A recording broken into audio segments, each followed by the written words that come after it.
Okay, let's get this week over with. It's Friday. I'm Johnny DeRolla. Brett Erlich is here as well for the Friday edition of the Damage Report. Brett, welcome back. It is so great to be here with you, John. Oh my God, what a great show this is about to be. Nice sweater. I'm extremely You're looking excited. very fancy. Usually when I say I'm excited for your in-studio guest, I'm talking about myself. Not today. No, Today I'm don't need very to today. excited for your in-studio guest. Today you can approximate normal human genuineness. Yeah, and that is because we have got co-founder and executive director of the Sunrise Movement, Varshini Prakash, in studio. She has been Skyping into the show for like 6 months now, actually. First appearance the day after the Sunrise Movement's big protest outside of Nancy Pelosi's office with AOC. And we have been tracking their progress ever since. And now we get to track their geographic progress because they are on a cross-country tour of town halls and meetings and getting people fired up to push for a Green New Deal. And so she will be here in like 10 minutes, so don't go anywhere. We've also got Bari Williams is gonna be joining us to talk about AI, race, politics, the election, social media, a ton of issues, some of which we're actually gonna be touching on in this block in just a second. We're gonna be talking about Twitter. We're gonna get to the Guantanamo Bay story that we didn't get to yesterday. It involves kids because of Donald Trump. And later on, assuming we have time at the end of the show, Donald Trump makes the case for his virility as a young man. And we've got the latest on the push to get prisoners to be able to vote in states across the country. But first, Twitter.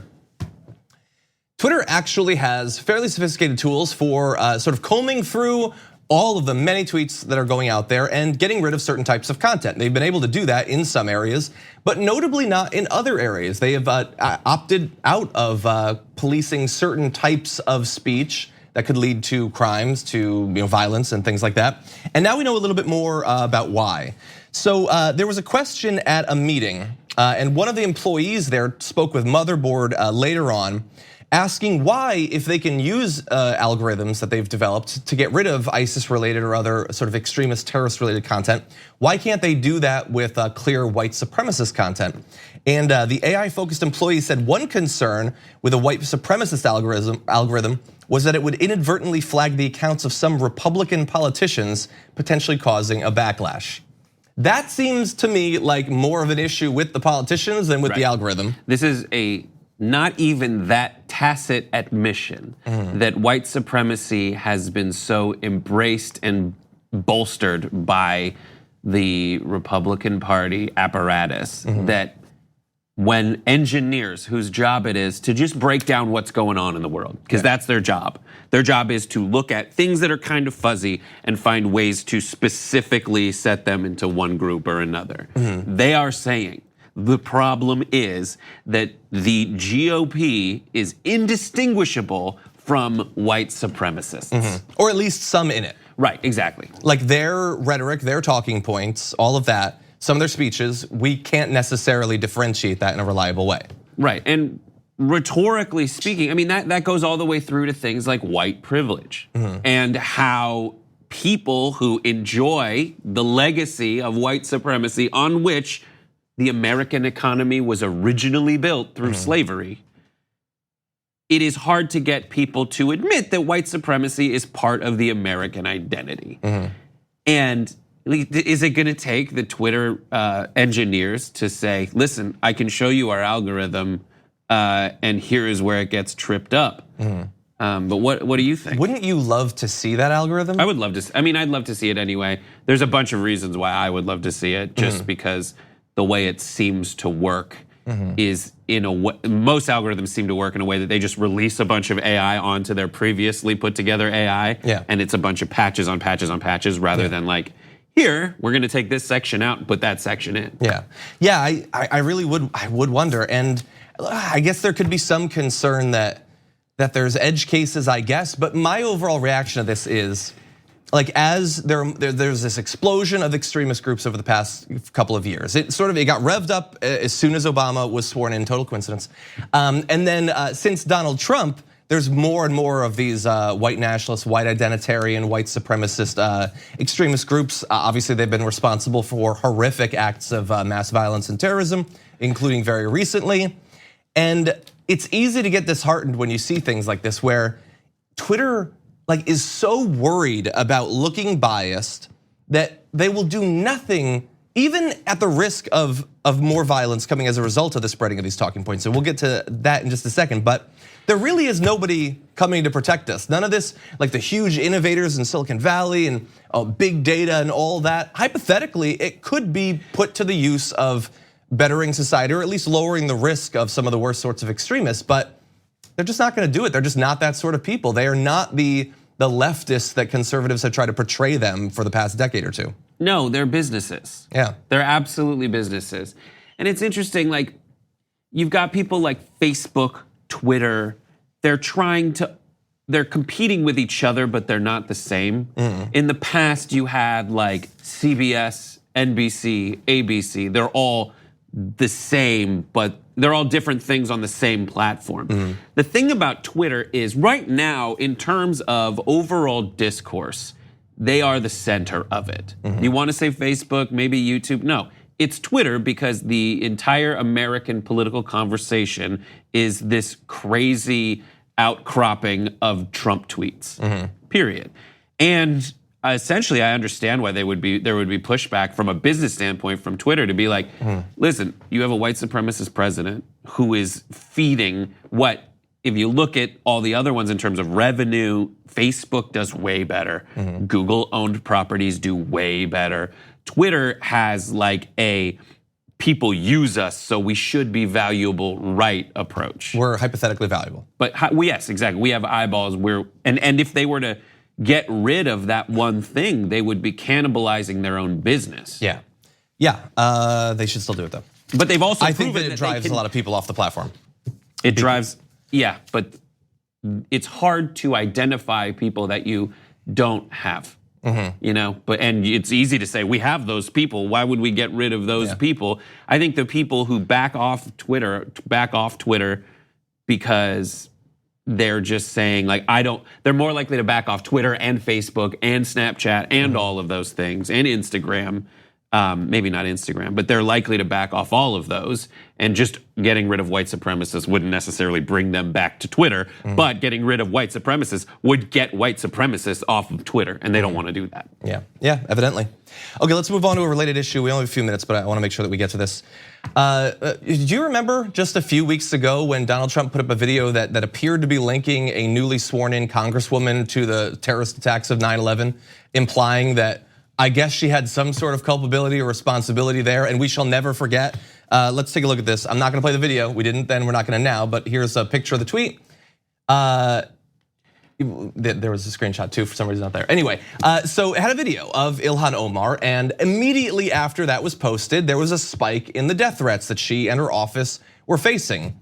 Obviously that is going to happen when you tell people that this is when the president tells his millions of followers that this is your enemy, what are you gonna do about it? Well, Ilhan Omar apparently talked with Jack Dorsey, CEO of Twitter, and they're not gonna do anything about it. Omar pressed Dorsey to explain why Twitter didn't remove Trump's tweet outright. Dorsey said that the president's tweet didn't violate the company's rules. Dorsey also pointed to the fact that the tweet and video already had been viewed and shared far beyond the site. But the Twitter executive did tell Omar that the tech giant needed to do a better job generally in removing hate and harassment from the site. That is an amazing form of splaining for him to say to her as she is facing death threats, very specific, detailed murder fantasies against her and her staff, that he says, oh, by the way, we should do something. Yeah. That's why she's talking to you. That's the only reason Ilhan Omar is talking to you. She doesn't want an expansion of the character limit. She's not interested in easier integration of GIFs or anything. She wants to not face death threats constantly, and you're admitting that you and your corporation and your corporate culture simply value certain things over protecting women of color from violent threats and making it easier for those to come about. He wants Trump to be able to tweet. He thinks it's important. He's worried about looking biased, or he just agrees with Donald Trump. And there's a lot of evidence going back a number of years that this is not just corporate caution, that this is out and out support for the underlying philosophy of Donald Trump and people related to him. But in any event, it is depressing the extent to which they will defer to Donald Trump, even when they're like, the Secret Service needed to get involved. It became so bad in the aftermath of that tweet posting. Yeah, but they banned death threats on Twitter. Isn't that enough? I think it's. In my experience, they have not fully banned death threats on Twitter. Generally, this is my appraisal of the folks who run social media giants. And you know some of them. I do. But I don't know these ones in particular. So these are me speculating on people that I don't know. The ones I do know, they are very decent human beings. They really believe in actually figuring out things. That's why they're engineers. They want to figure things out and open up the lines of communication to bring people closer together over time. They think that every breakthrough in technology was the main breakthroughs in technology are the ones that allow us to communicate, like the printing press, and that's how they do. Okay, I agree. But with these guys specifically, they want to have a giant successful business so they can swing it out and flop it on the table and compare it to other guys in Silicon Valley. That make you comfortable? No, it made me very comfortable. Great, thank you for the analogy. But the other thing is they don't want to be publicly shamed in front of the people who they agree with politically. And that's where we come in. We come in to say that is not okay. You are wildly emboldening these folks, and at every dinner conversation that they go to, every time they turn on the news, they see people pointing out how ridiculous and terrible they are. And that's what I see Zuckerberg doing all the time, except he goes back and forth like this. He goes, I believe in privacy. I don't want you to call me bad. And then he goes and says, I'm taking care of privacy things. And then there's another revelation that he did something terrible. And then that makes the news and he swings back the other way. It's frustrating that we have to do this. They have no institutional memory whatsoever, but we still have to stick around and say that this stuff is not okay. Yeah. He believes in privacy. That's amazing. I agree. Anyway, still feel horrible for Ilhan Omar and what she's had to experience and what she will experience the next time Donald Trump or his allies in conservative media, conservative, pop culture, whatever, decide to target her for their own benefit. Okay, with that, we are going to take a break. We come back. Varshini Prakash, co-founder of Sunrise Movement, in studio to talk about the Green New Deal and how we actually make it a reality. We need to talk about a relatively new show called the Republic, or UNFTR. As a Young Turks fan, you already know that the government, the media, and corporations are constantly peddling lies that serve the interests of the rich and powerful. But now there's a podcast dedicated to unraveling those lies, debunking the conventional wisdom. In each episode of the Republic, or UNFTR, the host delves into a different historical episode or topic that's generally misunderstood or purposely obfuscated by the so-called powers that be. Featuring in-depth research, razor-sharp commentary, and just the right amount of vulgarity, the UNFTR podcast takes a sledgehammer to what you thought you knew about some of the nation's most sacred historical cows. But don't just take my word for it. The New York Times described UNFTR as consistently compelling and educational, aiming to challenge conventional wisdom and upend the historical narratives that were taught in school. For as the great philosopher Yoda once put it, you must unlearn what you have learned. And that's true whether you're in Jedi training or you're uprooting and exposing all the propaganda and disinformation you've been fed over the course of your lifetime. So search for UNFTR in your podcast app today and get ready to get informed, angered, and entertained all at the same time.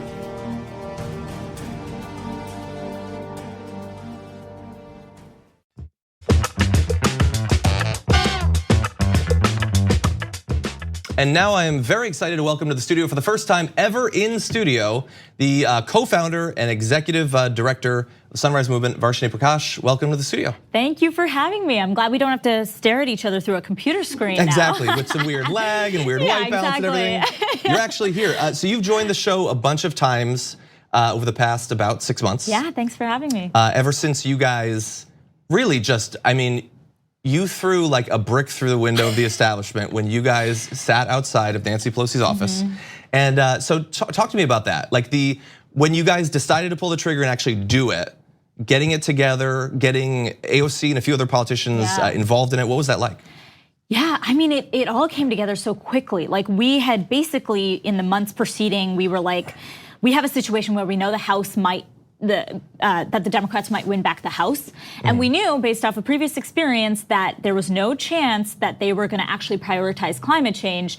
And we'd seen this UN climate report coming out that said we had 12 years to do something drastic. And we said, we cannot afford 2 years of inaction. That will kill us. So we gathered 200 young people to come to Nancy Pelosi's office, and we actually just called AOC's team and asked, hey, can you send a tweet out or something? Can you just help us in a small way? And she was like, I'm gonna show up. Well, I assumed you guys had coordinated that was a big part of it. It was like 2 days before.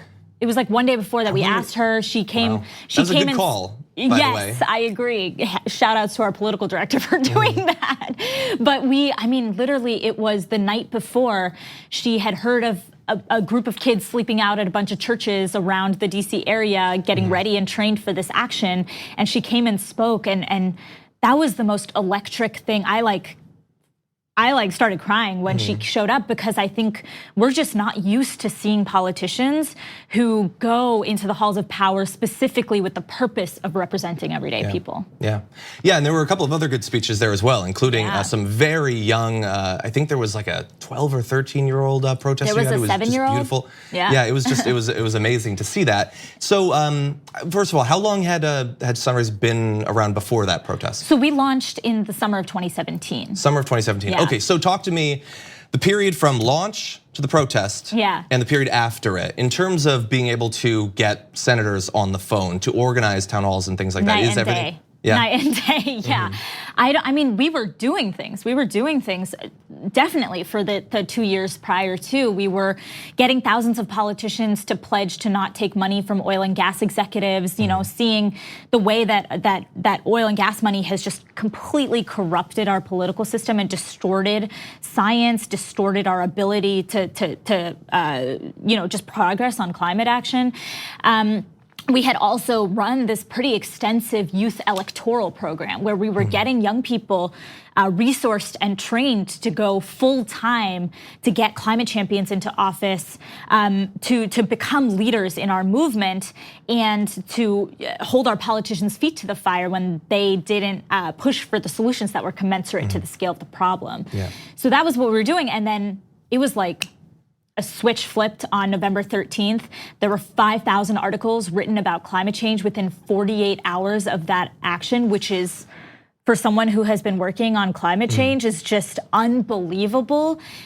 We saw dozens of politicians reaching out to us. Now, almost every major presidential contender on the Democratic side is championing and supporting a Green New Deal. We have seen, it go from basically being this sort of niche policy idea to becoming the #1 most popular policy amongst Democratic caucus goers in Iowa. And climate change becoming a top issue in America. Who would have thought? People forget that wasn't the case 6 months ago. Exactly, yeah. And even now trying to get the media to focus on it in a substantive way is difficult. Yes. The coverage is oftentimes depressing, the way that they cover it, the false equivalency with climate deniers. Right, and it's frequently about the political ping pong, and it's about, Democrats and Republicans, not about what we all have to gain in coming together to stop this crisis, about the economic prosperity associated with it, the job creation, the racial and economic justice components, and all of that. So you mentioned the major contenders in the Democratic primary. So I saw that Sunrise had tweeted a little bit about sort of a kind of vague environmental statement that Joe Biden had said, and I only mention that because the field continues to expand. From your point of view, who in the field really gets it? Who doesn't, and who are you still waiting to see? Sure. I think the front runners for sure are Elizabeth Warren and Bernie Sanders. We have seen, and obviously Jay Inslee, who has been championing this issue for a long time. And we've seen Elizabeth Warren putting out policy papers on it. We've seen her going out and campaigning on this issue. We have seen Bernie Sanders saying that we need a job guarantee in this country to ensure that every person who wants or needs employment combating this crisis has an opportunity to do so, talking about how we can eliminate poverty and tackle climate change at the same time. I think the people we're still waiting on some firm answers from have been Beto, Buttigieg, people like that. And then, frankly, we're pretty disappointed in what we've seen so far from folks like Biden, but we're hopeful that we can actually, through direct pressure, through activism, and more of the sit-ins and sort of public confrontation that we've seen over the last 6 months, that during this primary process, we can shift the whole field. So it's interesting. I wonder, like 6 months from now, maybe a year from now, does Sunrise Movement endorse a candidate? We might. It kind of depends. So you haven't ruled that out? Yeah, we haven't ruled it out. It kind of, we're not entirely sure.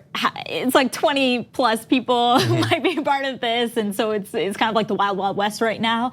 So we don't have a plan to endorse in this moment, but we will be endorsing up and down the ballot congressionally and in local and state races as well. Yeah, I want to ask you something. We've talked about this before a few months ago, but we're just about to enter into the debates. Yeah. And so, I mean, it might be that like in the last cycle, there would be no questions about climate change. That would be a massive failure on the part of CNN and MSNBC. But assuming that there are questions about climate change, as you and others at Sunrise Movement are watching the answers, what are you on the lookout for, especially with those where you're not sure about their commitment to the Green New Deal? Yeah. What are either some terms they might use or policies they might pursue that would be a clue to you that these people are not serious about it? Right. Well, I think we want to be crystal clear that folks who are talking about the Green New Deal need to be talking about it as a day one priority when they get into the White House in 2021 and beyond. They need to be discussing a job guarantee to stop the climate crisis. They need to be understanding the way in which climate change disproportionately impacts communities of color, the global South, working people, women, and putting forward the kinds of policies that would repair historic harm in that way. We need to see them understanding that water and clean air and clean water are universal human rights. It's absurd. Like, we were just in Detroit a couple days ago during this Green New Deal tour that we're on right now, and we were meeting with young people who gave us these vivid stories of how walking around their neighborhoods, they would hold their breath to avoid breathing in the pollution all around them from incinerators and refineries and pollution plants. Wow. So in the area of climate change, people who want to do something about it have always had to deal with misinformation. I mean, first and foremost, whether it's happening at all. We've had to continually reassure people that, no, scientists, they're pretty sure. There's a lot of evidence, there's been a few papers written about it. Extremely sure, yeah. Exactly, and no, they're probably not just doing it for money. That seems ridiculous, and also they don't have any. Not a lot of money in that. Exactly, but lately, since you guys have been so successful in getting the Green New Deal on the public stage, the amount of misinformation has exploded. Did you know that when AOC got interested in this proposal, she was gonna pursue banning cows and planes and spending $93 bajillion on it? So talk to me about combating all of the new claims, generally coming from the right, against the Green New Deal. I mean, it's absurd. It's just absurd. You remember a couple weeks ago when Senator Mike Lee was on the floor of the Senate, based on the day of the Green New Deal resolution vote in the Senate, holding up images of like Ronald Reagan on a velociraptor. And I don't even know what that means. Honestly, I was very confused, and saying that like we need to make babies as a solution to climate change. And it's just, I think it just is. It's more food for the velociraptors, I think. Yeah, exactly. I mean, I just think it shows how utterly unserious they are about this issue. And it's untenable for the future of their party. We're seeing that a majority of young people in the Republican Party, we're seeing that a majority of people in the party overall and people in America think that the Republican Party's views on this issue are out of line with what the dominant public's perception is on the issue and what we need to do to stop it. So I think it's not going to be possible for them, and they understand that. For the first time in history, Mitch McConnell has had to admit that climate change is man-made, and the Democrats have been pushing them hard to do that. Yeah. So I want to ask you a couple questions about the organization, how people might get involved. Right now seems like a pretty good time because you are actually in LA because of a tour that you're going on. So tell us about that. So we realized pretty soon, we were doing all of these sit-ins and actions in DC, and we realized, if 2020 is going to be a referendum on the Green New Deal in a big way, we need to get people involved far outside of the sort of DC Beltway bubble. And we came up with this idea called the Road to the Green New Deal.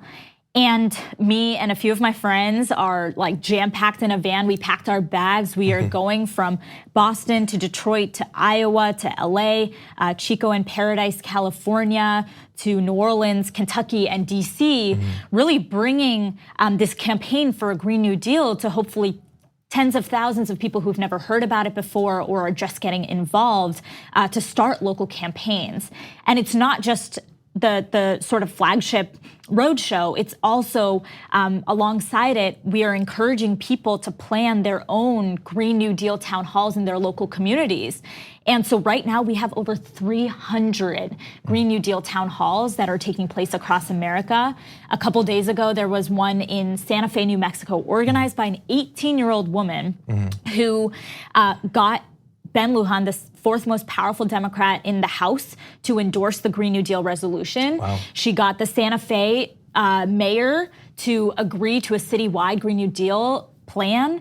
And she's 18 years old. These are happening in Bozeman, Montana, in Kansas City, Missouri, in St. Louis, in St. Paul, Minnesota. All across the country, we are seeing these take off. And that has been the thing that is giving me so much life right now. We're not sleeping a lot. We're traveling across the country, but young people are hyped up. And if you want to join a town hall near you, I would suggest folks go to sunrisemovement.org and you can find out where all of them are. There were 11 in the Bay Area, I think, just in the last couple of weeks. Wow, that is amazing. And yeah, this is totally a time when if this is an issue that you care about, you should get involved. If it's not an issue you should care about, I don't know what's wrong with you. You totally should. You guys have been intense, I think is a great word. Even while you're driving around, you recorded a video for our Earth Day special from the car, working as she wasn't driving, she was a passenger, but don't, I was like, everybody be quiet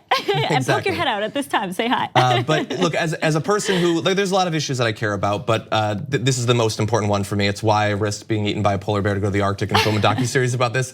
And just to have literally anyone that can break through the complacency and the apathy that people, I don't mean regular people even, but politicians and people in the media, the establishment have around this issue. Just thank you so much for being such a huge part of that. Thank you, and thanks for giving us a platform to share. Thank you, anytime, literally, anytime you want to come on, we'll talk Green New Deal, climate change and all that. Appreciate it, all right. And so sunrisemovement.org. That's the one. You should get involved and you should. Thank you so much. Thank you. Great to have you here. We're gonna take a short break here. When we come back, Guantanamo Bay could potentially have some new residents, and they're young because we live in an awful time. After this.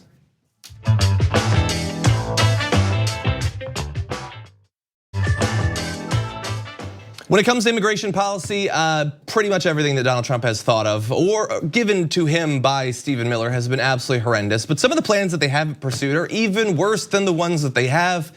Here's one that they were considering.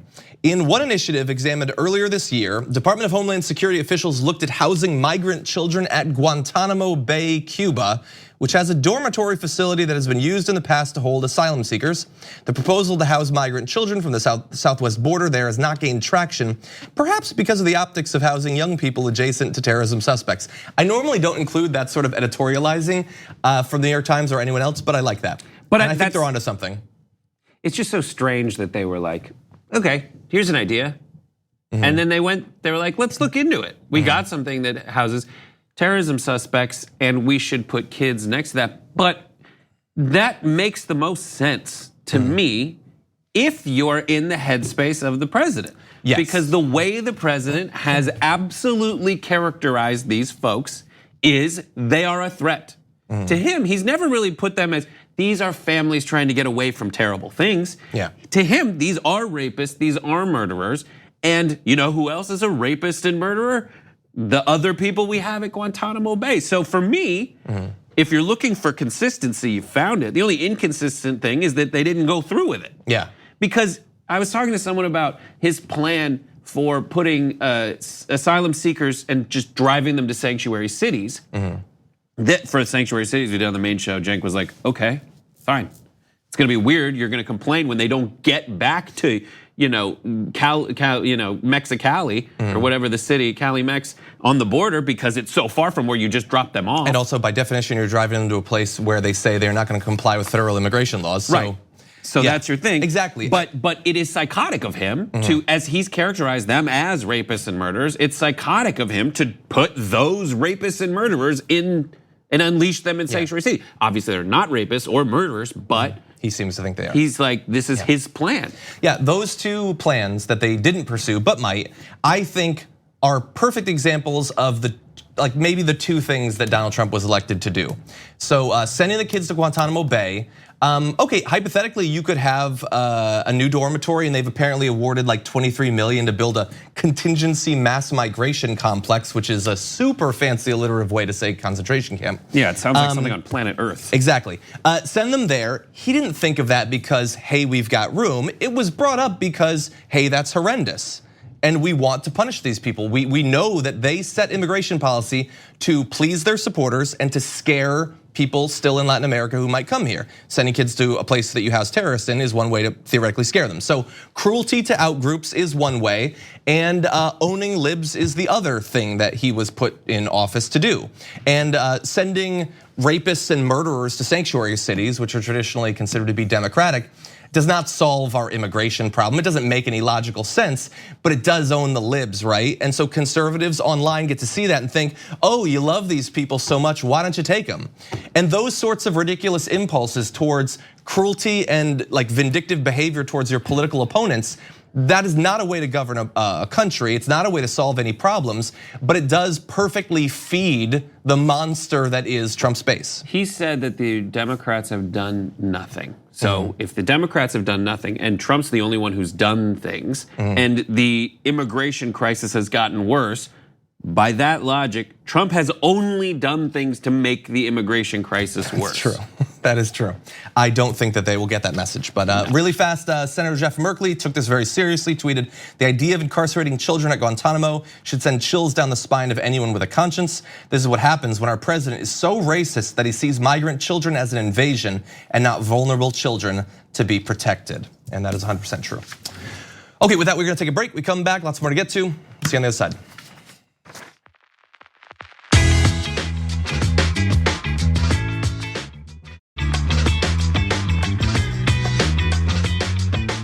Joining us now to talk AI, race, and politics, tech attorney Bari Williams. Bari, welcome to the show. Thank you. Glad to have you here. So in recent months, the topics of AI, race, and sort of biased outcomes have popped up a few times. And it's interesting because it's not something that people were really talking about much before that. When it comes to tech and AI and possible discrimination or unfair outcomes, what are some of the concerns that you have? Well, first I would start by, every attorney will tell you that definitions matter, right? Diction matters. So what is AI? And the simplest way to explain it is it's essentially opinions baked in code. And the way that bias can get into that is the algorithms that are the output, it's only as good as the information that you're feeding it. And secondary to that, who is selecting the information that it's being fed? And so if you look at it statistically, the majority of people who are working on AI are, I don't want to generalize them, but they're bros, right? Like they're 25, 26-year-old straight able-bodied white dudes. And so you're making something for a global population, but you're doing it with people who have a very, very small kind of lens and limited worldview. So I think it was probably about 2 months ago that AOC brought up how there's this form of discrimination caused by AI, and people were like, what are you talking about? This is another gaffe from her. So what are some examples? Like for people who don't necessarily understand how this can manifest in particular cases, what are some ways that we're already seeing this effect? So there's an interesting kind of a facial recognition. So for people that don't understand, AI is used in pretty much everything now. It is determining what ads you see, what jobs you can see, certain types of housing opportunities that may be available to you. It determines your credit worthiness. Like there are tons of outcomes that people are not thinking about in this particular way. But one interesting misstep, Amazon's facial recognition technology last summer it was reported that they incorrectly matched 28 congresspeople with mugshots, and of course they were 28 Black people. So, that's Exhibit A, right? Is that imagine you're a congressperson and you're just minding your business walking through Dulles, and Dulles does use facial recognition technology. It has caught 3 people who overstayed visas and used fake passports that way. Interestingly, they were all African citizens. But if you're a congressperson and you're catching a flight back to your home district and you're in Dulles and you've already been mismatched with facial recognition technology, you could be stopped and detained because someone thinks that you're someone else. Yeah. So that's one reason. The second piece is if you're thinking about it from a predictive policing standpoint, that's also using historical data. And we know that communities of color, particularly Black and brown communities and poor communities, even rural communities, are over-policed. And so if you are using that historical data in order to inform where you should send more cops in your town, well, you're also now not accounting for gentrification, which is, of course, people who left during white flight to go to the suburbs. All of their kids are now moving back to cities. So you're sending police to the wrong places. And you've talked before about how the stakes have never been higher when it comes to this area. And it makes me think of a story I saw not long ago, actually, where I forget exactly what the company was, but it was a automated driving set of software for a car that apparently had trouble seeing Black skin and recognizing that it's a human. Right. So you could literally be talking about life and death consequences of these biases. Yeah, I could just be minding my business, walking down the street, trying to cross the street, and some autonomous vehicle doesn't see me and just plows me over. Like that's completely plausible. It's also the same reason why you had Google software used facial recognition technology to equate Black people that were using it with gorillas. And it's just not. It's not cool. It's one of those things where you have to make sure that all of those voices are at the table before you ship a product. It's fine. Like products are going to go through multiple iterations. You're going to, stop, start, try something doesn't work, back to the drawing board. But you should not allow a product to be shipped and used by the public when you know that it's faulty or that there are loopholes, or if you know that you haven't fully tested it to see how does this work for people that are differently abled? How does this work if we utilize it on dark skin? How does this work, if we use it on natural hair? Like, will it be able to tell the difference when I change my hair that I'm the same person? So it's thinking through all of those tests. And if you're not actually testing those things before you ship a product, then just be fully prepared to know your product is faulty. So Bari, this is Brad, by the way. Question is, have these companies acknowledged that there are shortcomings in their programming and their AI algorithms? And are they taking steps to acknowledge it publicly? And have they made any changes or signaled that they will make any changes to improve this situation in the future? Yeah, the good news is the answer to all of those things is yes. But I would probably put an asterisk next to that because we've all heard from tech companies, especially over the last 2 years, that they're all going to make these modifications and these changes, right? And we haven't necessarily seen that yet. So whether that's you're looking at, using AI in order to combat hate speech on platforms, or if you're using it, in a sensor so that you can dispense hand soap in a bathroom, until those changes are actually made, and also who is determining what those changes should be, and how are you thinking through those things, we really are not going to see a ton of gains. You may see marginal improvements, but we're not going to see a critical mass of improvement. One last question for me. So we've talked about what corporations can possibly do, generally voluntarily. In terms of government action, either in terms of regulations, legislation, things like that, what could be done to improve the situation? Yeah, I think there are a couple of things that would be really interesting.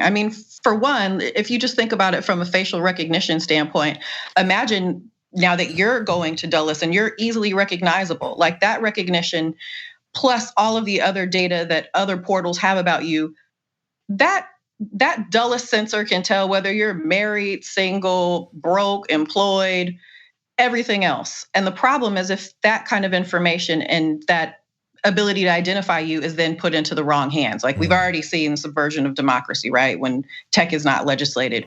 So the first thing I would do is that there should be an actual accounting and transparency in terms of where are people who are coding these algorithms, where are they getting the data? Who is double checking those data sets?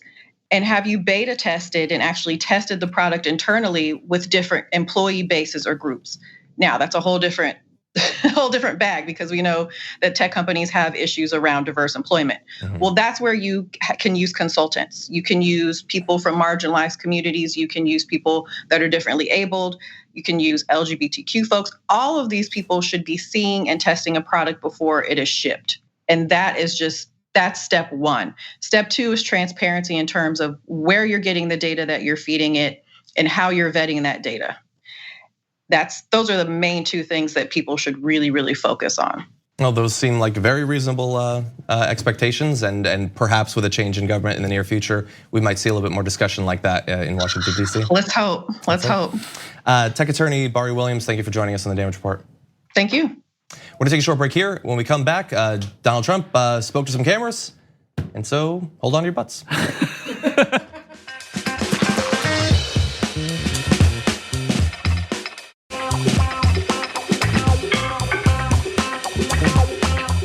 Donald Trump faces a lot of different potential contenders on the Democratic side, some of them older than him, and that led to him saying this.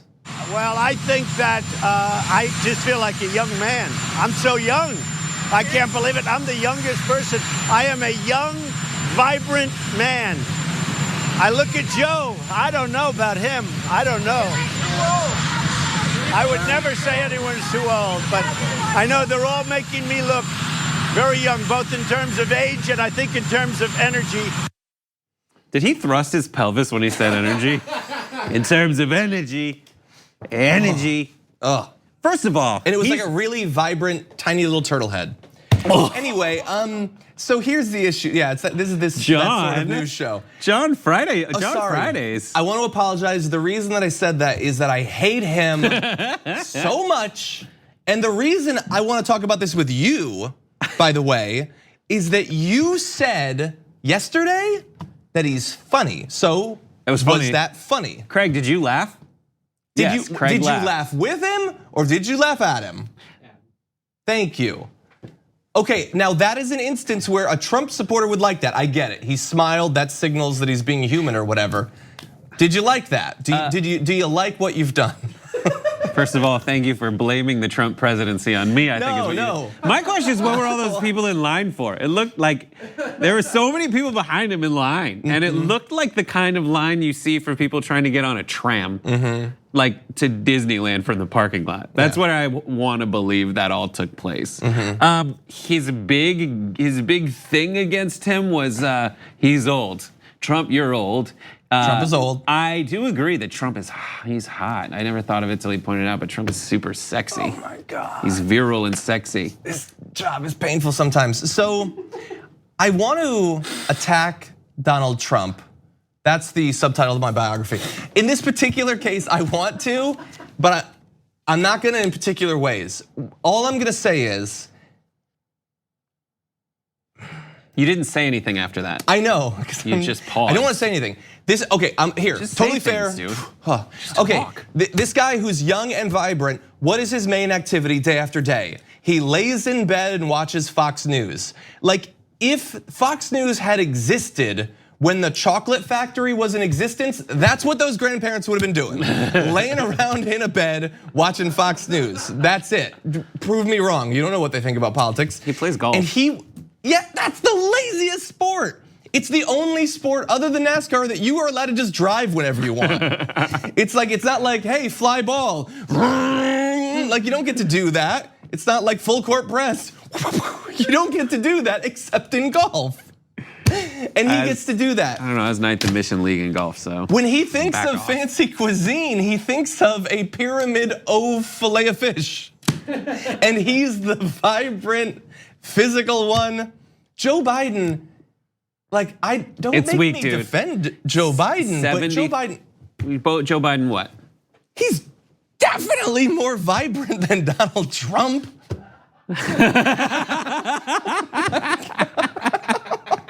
For those listening to the podcast, the entire control room was blinded by one of those Joe Biden smiles. Oh my God, the pictures! You bastards! That's how it's gonna be. Avengers is coming out this weekend, and if he were an X-Men superhero, he would be Cyclops, except instead of his eyes, he just opens his mouth. Okay. Jeez. Okay, we don't have any time. I just love that they were waiting for me to compliment him so they could put up that creepy picture. Happy Half Hour's back this Happy week. Half Hour's Please back. watch it. Briesse Rig. We drink That's gonna be martinis fun. and shoot vodka into each other's mouths. That sounds so fun. Thank you for joining us. Thank you for watching all week. We'll be back next week. So much more to get to. We'll see you then.